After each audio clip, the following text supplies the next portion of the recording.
what? I didn't ask you how to pronounce your last name. Patricia, tell me your last name. Grabarek. Grabarek. Okay. I looked at it. I was like, you know what? I don't know. So Patricia Grabarek, co-founder of Workr Beeing and workplace expert. Patricia has dedicated her career to helping organizations create healthy and productive workplaces that allow people to thrive. Has over a decade of experience in both internal and external consulting roles and has developed expertise in areas such as workplace wellness, diversity and inclusion, selection and assessment, people analytics, survey development, data analysis, competency modeling, leadership development, and performance management. Her insights have been featured in major media outlets such as the LA Times, and she's a sought-after speaker, which is why we got her here, having presented at a variety of conferences and events, including TEDx. What a list of things you have going on, Patricia. Thanks for hopping on with us today. Thanks for having me. It's really nice to be here. I love what you all are doing. So excited to be a part of this. Yeah, it's so great. We talked about this, it was our theme for January around wellness and how much that comes together, bringing the wellness piece and the diversity and inclusion. And more importantly, that those things matter in the workplace, right? I feel like that's something where pushback comes up of, do we really need to talk about wellness in the office? We do, right? Yes, we do. Definitely. I think they both, like you said, they both tie in really well together too, because obviously if you're not feeling comfortable or included, that's going to impact your wellness as well, right? So those two things are so important and kind of go hand in hand. Yeah, definitely. And so one of the things I noticed when reading your bio is just all of the different areas that you have interest in. So we talked about wellness and diversity and inclusion, but yeah, tell me more about how your interests have developed over the years. Tell me about your background and what you do today. Sure. Yeah. So I have my degree in IO psychology, industrial organizational psychology. Yeah, best field. We're not biased at all. But I went to grad school for it and I really loved so many of the topics. Like I was one of those students that like couldn't decide like what is my focus area, which might be part of why I went into practice versus academia, because I just kind of wanted to do a little bit of everything. And throughout my career, I have done that. So I've been able to consult and work on, I mentioned competency modeling, performance management tools, like developing all those things for clients. I've worked in assessments for a long time. Right now, in addition to Workr Beeing, I am in people analytics, which I love because that brings in the research side of what I've learned and studied and being able to kind of understand what's going on within an organization and where there might be areas for improvement. And I think ultimately all of that ties back to like the big focus that I have right now is wellness, right? So understanding what's going on in a work environment is so crucial so that we can make it better, so that people can be more engaged, people can be happier on the job and really be more effective. And when people feel like they're effective and thriving at work, that obviously permeates into the rest of their lives, right? If you're really struggling in the office, struggling at work, not having a good time, then you're kind of setting yourself up to be in a bad place outside of work too, because you can't really 100% disconnect yourself from work, because we bring our whole selves there and we leave and we remember, oh, tomorrow I have to go back to this place that's not fun. It's not great. So I think it's important to be focusing on wellness in both arenas. Yeah, no, definitely. That's it makes me think of what I tell people about why I got interested in IO psychology. And it's that, as adults, we spend most of our lives in the workplace, yet how many people are dreading going to the office on Monday morning? And so I was like, all right, if I go into IO, I can help them improve that experience and therefore improving their lives. And for me, over time, I realized, wow, that was more equity and inclusion at its core, right? People need to be in these equitable and inclusive environments. And so I love that for you, it's like, it's the wellness piece, right? And tying that all together. Yeah, I think I'm glad to hear that from your perspective too, as to like why you got into the field. I feel like it's a common theme, right?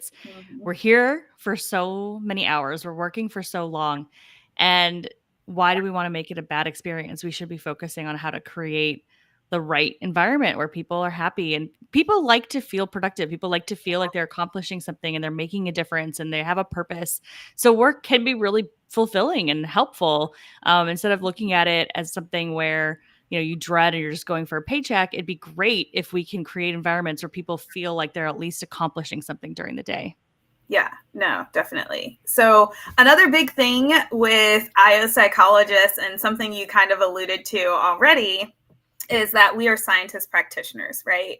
Many of us are maybe working internally somewhere and doing work, but we're also still looking at research and either conducting research or at least taking research driven approaches in the work that we do. And so tell me a little bit on both sides. How have you seen this show up when you're helping organizations from that internal perspective and leaning into the practitioner side? But then tell me a little bit about your research side too. So start whichever one you want. Well, I'll start with the practice side since that's where I spend most of my time. You know, I really like being able to apply what I learned in grad school. And honestly, I can't really break the two apart because a big piece of leaning into the practice is taking the research and the best practice to be able to influence and leverage that knowledge to kind of try to make the work environment better. So like with Workr Beeing, for example, on the practice side, we work with organizations and have had a lot of conversations with executives and leaders and really focusing on what are the things they can do, what's practical, and how can they apply some of this great research to create a better culture within their organization, to kind of help their employees thrive, to help the leaders have better relationships with their employees. So like all of those things, we're pulling on the research to give advice and to help support what organizations are trying to do, the ones that are really trying to see that change. From the science side, I mean, that's kind of the nice thing about Workr Beeing. So I founded it with my friend from grad school who is an academic. So she is always doing research and fully on the academic side. And so partnering with her has been amazing because we've also conducted our own research. So we've spent a couple years really trying to dig in and figure out what are the like key steps that a leader can take to create a better environment for their employees from a wellness perspective. Like, how do you make that change? We know that a lot of people focus on wellness from like a benefits perspective, which is fine, and like, it's nice to have, access to gym memberships, etc. But those things don't actually change your experience at work, and they might be great perks, but they're not doing anything if you're super stressed out or if you don't so much workload that you have no time to actually use those perks. So we really spent a ton of time doing this research to figure out like what are the steps that a leader can take. We know there's a ton of advice out there in the literature, a lot of different things you can consider, but we wanted to create a framework that was super simple, easy to apply, and like some key steps. And so we've spent a lot of time doing that research, have been working with clients on that as well, and are actually working on a book to hopefully be able to spread the word and get that research out there. And you know what the book world is like. So it's a fun and exciting, but also scary place.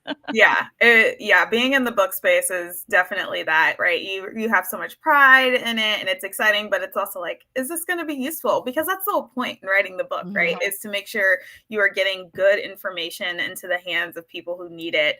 But I have no doubt that people will see the value in your book. But I'd love a little sneak peek, maybe. You mentioned that your research was around, steps leaders can take to create these better environments and working on a framework. So can you tell us anything more about that? Maybe not the whole framework if you want, but at least part of it.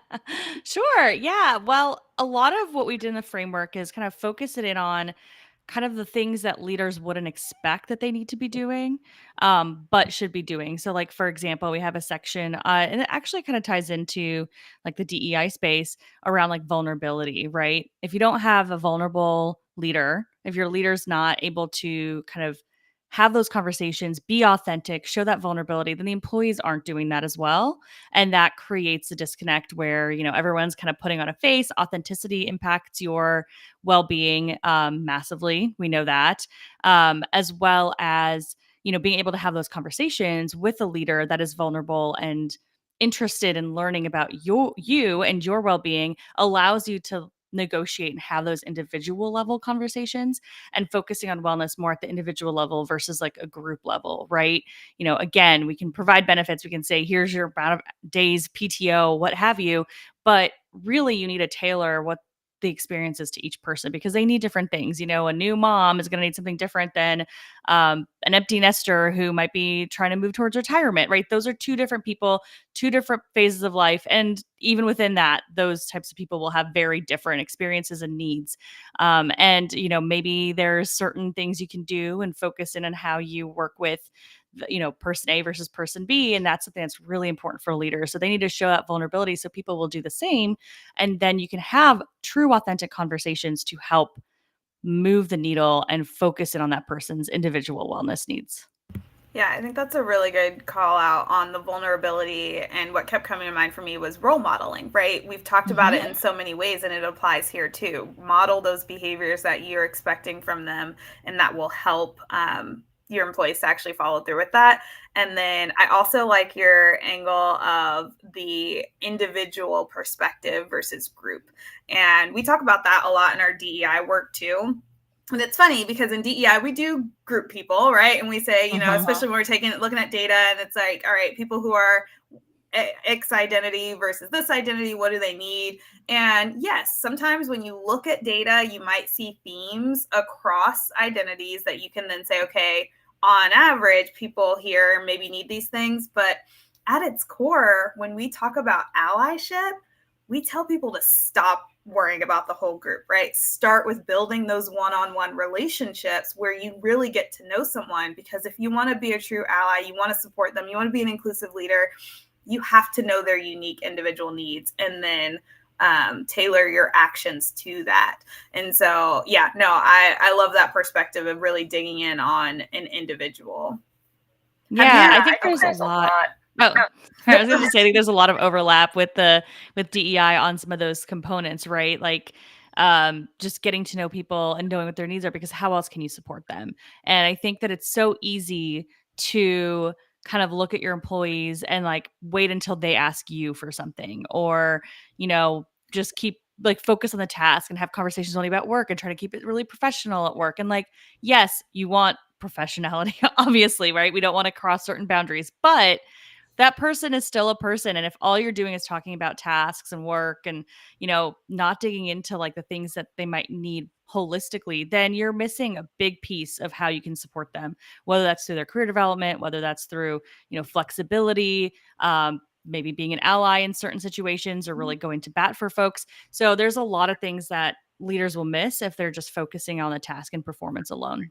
Yeah. Well, and I think the other piece is just with getting to know them is also not assuming we know, right? Because they may hear what another company is doing. People love to benchmark or what's in the industry, or they'll read a great book like the one you're going to release, and they'll say, okay, we're just going to do what this says.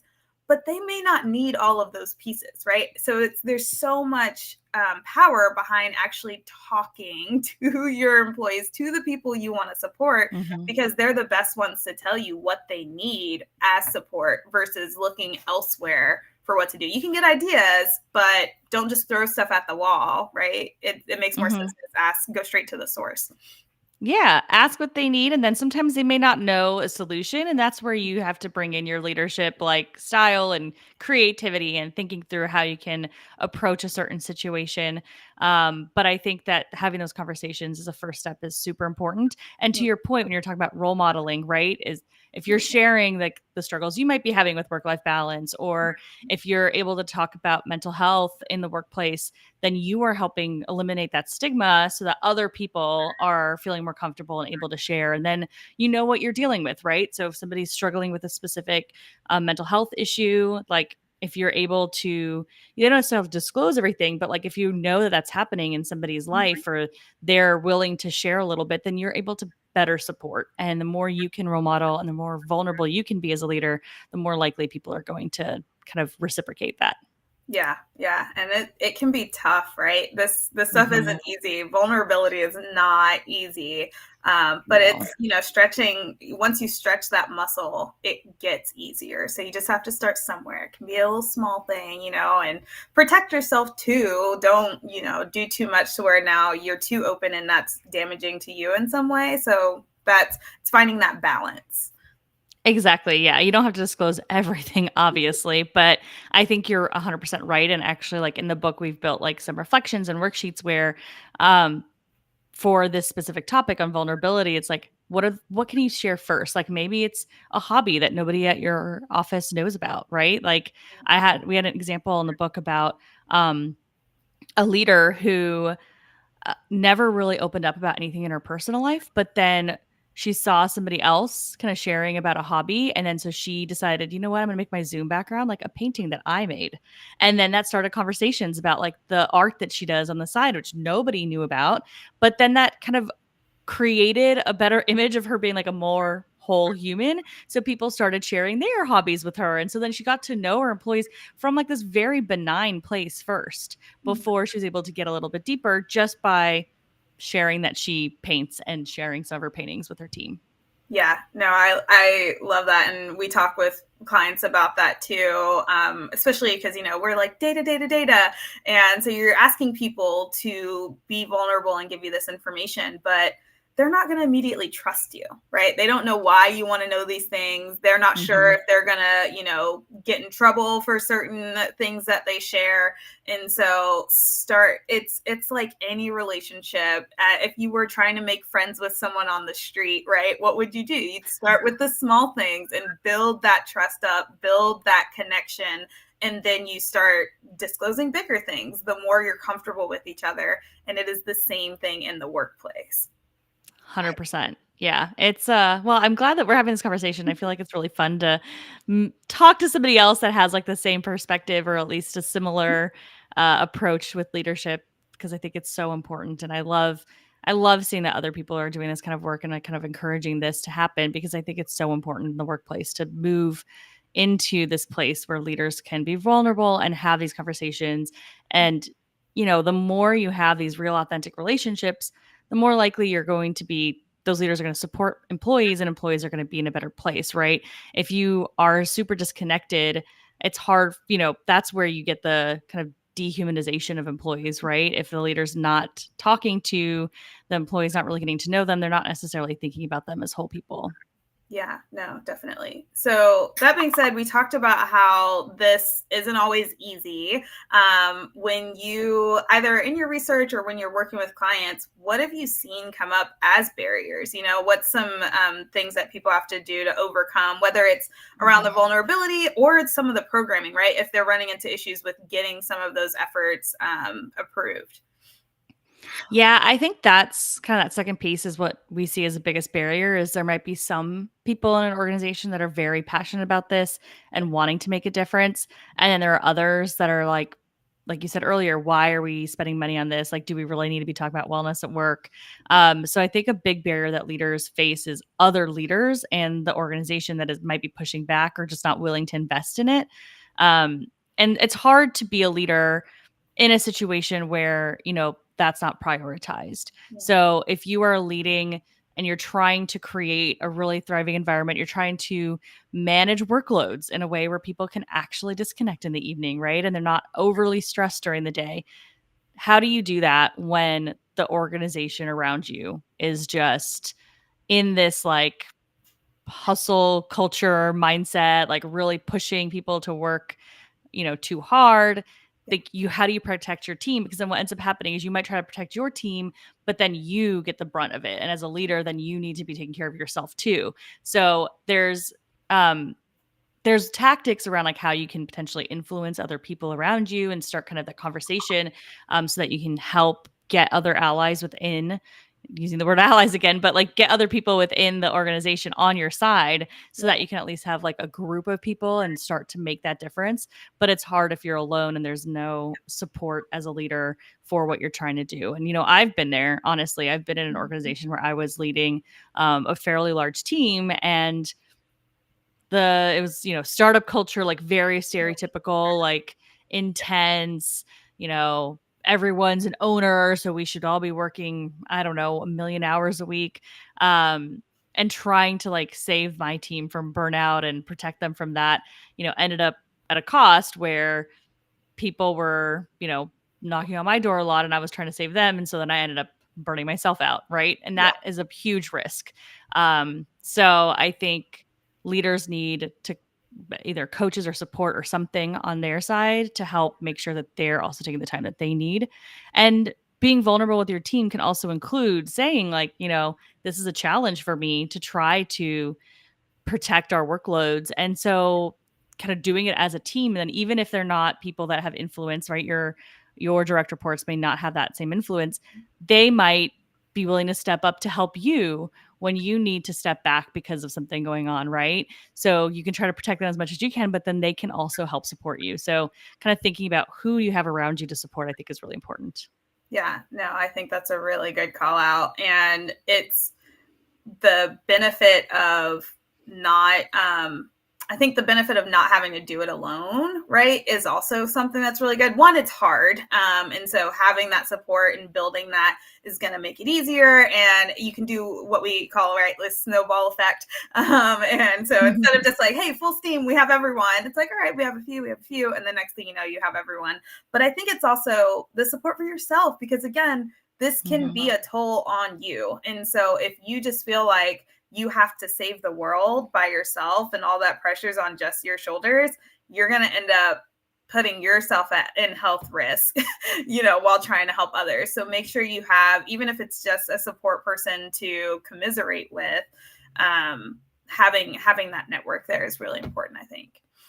100%. Completely agree with you. Yeah. So no, that's really good. And then I agree. This has been a really fun conversation, getting to talk some about how this wellness shows up. Do you have any, we joked about the tips and tricks that people lean into that don't always work. We talked about vulnerability. Do you have any other tips around wellness that could work? It depends on the person, but do you have any other tips that you've seen show up a lot in research that are useful? Yeah, so I really like to talk about recovery tactics. And I think this is where, as an individual, you kind of figure out what works best for you. But there are so many different ways to recover after work. And, the key things that you need to think about is like disconnecting, right? So making sure you're not thinking or talking about work as much as you can. Um, then there's like relaxation tactics, which I think is what most people kind of go to, right? Like, how can I relax? Maybe that's taking a bath. Maybe that's watching TV and vegging out, like something that's a little more passive. That's a good tactic too. But really, like the big tactics that can be super helpful in recovery are things like you said, support systems. So things that are more social, things that are you're learning a new skill, or doing some sort of hobby on the side. So like this idea of mastery, which I think a lot of people kind of miss, right? They come back from a tough day at work and they're really tired, and they don't necessarily think about like more active ways of recovery. They're really thinking about the passive ways, the relaxation, the sitting down, vegging out, whatever. So I would encourage people to kind of see if there's any activity that can be rejuvenating, that really helps you disconnect and that really makes you feel good. That's more active, because that can sometimes be much more valuable than just the passive ones. So whether that's taking a walk, I think there's the physical activity component, right? And when you're doing something like that, getting outside, taking a walk, you have to disconnect. Like, you're probably not going to be walking on your phone the whole time. I mean, hopefully not. I encourage you not to do that. So that kind of forces you to disconnect. Or going out to dinner with friends, like, again, you're likely not going to be super rude and on your phone the whole time, so that makes you disconnect a little bit more. And then, as I mentioned, that idea of mastery, so like anything that maybe you're learning a new recipe or new language, or crocheting a different item that you've never done before, right? Like, whatever that looks like for you, that kind of level of mastery forces your mind to disengage and focus on something else. But at the same time, you get like that sense of accomplishment too, right? Like, oh wow, I was able to master that souffle or whatever it is. Yeah, no, I agree. For me personally, I have to combine the methods, right? Because if I just go for a walk, I am that person who I'll end up on my phone. I do it. I'll walk my dog, and that disconnect is not always hard to turn my brain off. Even if I am not looking at a work thing, my brain might be on. And so if I'm going for a walk, also turning on music, so I have that distraction and getting into something, or if I'm doing, so whenever I do something physical, still having music is a good one for me that really helps, and I like to lean into. Yeah, music's a good one. Podcasts. Mhm. Then there's also like for me, I have a big dog, and if I'm not like focused on him, he can, he'll see another dog far away, and he's Oh yeah. obsessed with other dogs. He's in love all the time. Any dog is his, new best friend. So I have to be alert, which is helpful in a lot of ways because I can't be focusing on something else because I have to be focusing on him and like what he's reacting to and what's around us. Yes. So yeah, No, for whatever it is that can help your brain just kind of get away from the office is really helpful. Yeah, yeah. Winston, everyone knows Winston because he's doing weird stuff on the bed behind me right now. So, but yes, he also loves dogs. So one day we'll have to work on getting the two of them together. Oh my gosh, they could be besties. I love it. Okay, so this is a fun question for me. I know you did a TEDx, right? Tell me more about that. What was your TEDx on? Oh, yeah, it was on generational differences in the workplace. Ooh, And it was actually kind of debunking the yeah, idea of it and yeah, talking more about like, how it's more important that what phase of life you're in, right? Generally speaking, this was in, I don't even know what year it was, 2017 maybe. So it was a while ago. It was kind of in the height of like millennials are yep, lazy and jumping jobs and whatever. And so one of the things that I think is really important to note is like all of those stereotypes of millennials in their 20s. First of all, we're seeing now happen with Gen Z again. So we're back. We're talking about this the next young people in the same exact way. But if you look over time, like for example, job hopping was a big thing that people talked about with millennials. People in their 20s job hop and they've been doing that for decades. Like they're trying to figure out what they want to do. They're trying to figure out what the fit is for them, where do they want to be. Obviously, they're going to be changing jobs maybe more frequently than someone that's a little bit more stable in their career. Or, you know, for example, if you're having a family, you may not be wanting to change jobs as much because you are now focusing on the family a little bit. So there's so many things that happen in your life that actually impacts the differences that we see yeah, by age versus generation. yep. So that's what the topic was, and it was really fun. It was um probably one of the earlier engagements where I did that was like fully recorded. Like, and obviously it's filmed. So there's like it was in this really interesting venue in LA with I don't know, a million cameras, all these huge lights. I just felt like I was super fancy. It was really fun. Sure. No, I love that so much. I'll get around to a TEDx one of these days. But it's funny you say that because I am pretty sure that's the year where I did a talk on the same thing at SIOP, Society for Industrial Organizational Psychologists. Yeah, and it was the same thing where you're just explaining, no, it's not this big mythical thing related to generation based on the things people normally talk about, right? That is Mhm. age. But then talking about the differences, there are some things tied to generation, which is from our shared experiences at that time, right? So you can talk Mhm. about, people who grew up in the Great Depression. That's going to impact how they handle money a little differently. Or Gen Mhm. Z, you were born with technology. And so your relationship with it is a little different. So if you can tie it to those pieces, then yes, there are some things we can see a generational theme, but for the most part, people are talking about age. it's Yeah, exactly. No, I completely agree with you. Like most people are talking about age when they think about generation, but yeah, then there are those pieces, and also like you see trends like over generations about like maybe becoming more inclusive, maybe caring more about things like that, and that's kind of a slow process, right? Like the generation before cares about something, and then the next generation might care about it even more, right? So you kind of start to see like how trends evolve over time. So there might be some of that, like a Gen Zer might really care about focus on inclusion more than like yeah, someone that's been in the workplace for 50 years just because it wasn't something on their radar when they were younger, right? So yep. that happens, but that's not the same type of issue as what most people complain about. Yeah. No, for sure. So if we were to tie these two together, because actually I pulled this out of left field, so apologies. But if we were to tie it together, have you looked at that in any of your research yet, as far as generational differences in how they approach wellness in the workplace? Have you found any, you know, is Gen Z more for it versus before, or if you haven't looked at it, maybe that's something you can add to your research list.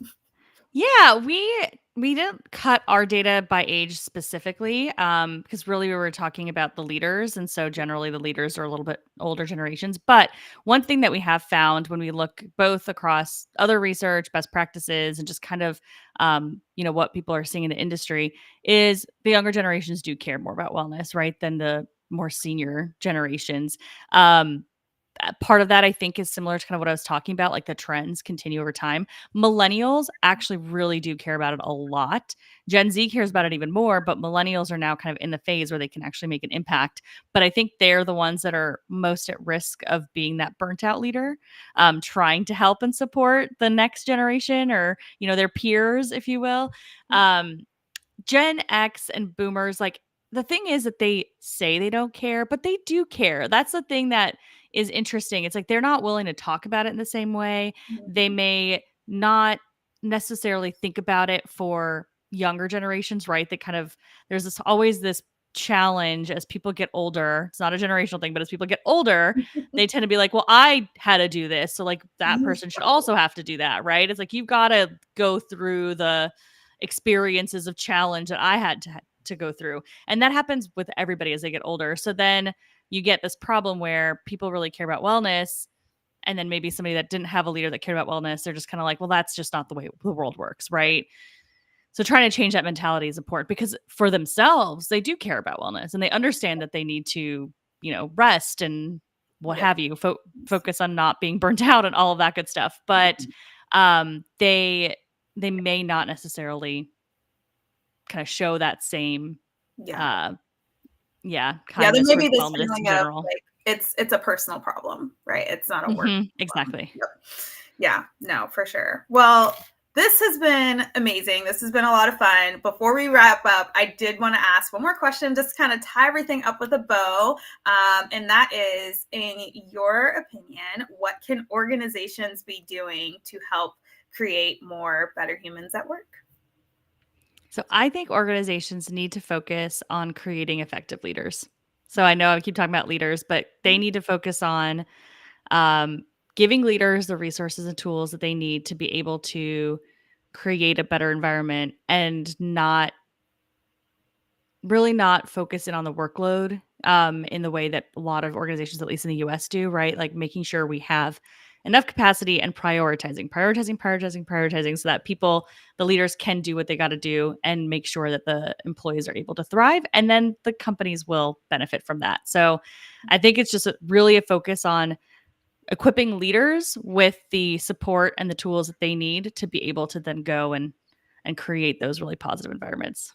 Yeah, I think that's a really good call out. It's something we joke about in the DEI space, right? Middle management is where DEI goes to die. It's because they either don't Yeah. have the resources to do the work, or they haven't been educated on what it even means, right, and what's expected of them. And so it's so important that we're training our leaders because they are that front line with them, everyone else. And so this impacts everything from DEI to wellness to just performance overall. So I think that's a really good way to wrap things up, and appreciate your final thought. Before we go though, if people want to keep in touch with you, they want to know when the book is going to be released, how can they keep in touch? Yeah, that's a great question. I'd love for everyone to check out the book when it's ready. So you can find me on LinkedIn, Patricia Grabarek. I would always post there. So any updates would be coming in there. We also have a newsletter. So if you go to workrbeeing.com, you can sign up for our newsletter, which will obviously provide updates as the book gets ready. We have a podcast at Workr Beeing. It's called Thriving at Work. And we also have a blog where we post, basically we summarize research. So new articles that come out, like what is found in them, like what can you do? How are the takeaways of that research? So if you're really interested in research on workplace wellness and like how you can apply it, just following along either on our website, through our newsletter, or through our podcast, you'll be able to get all of that information. And hopefully I'll see some of you around and you're excited to kind of create inclusive and wellness focused leaders. Awesome. Well, thanks, Patricia. It was amazing having you, and I can't wait to see your book when it comes out, and Thank look forward to you. keeping in touch and one day introducing our dogs. But Yes, that would be so fun. yes, Thank you so much for having me. awesome. And thank you to those of you who are able to join us live and those of you who are watching the replay. Have a great rest of your day.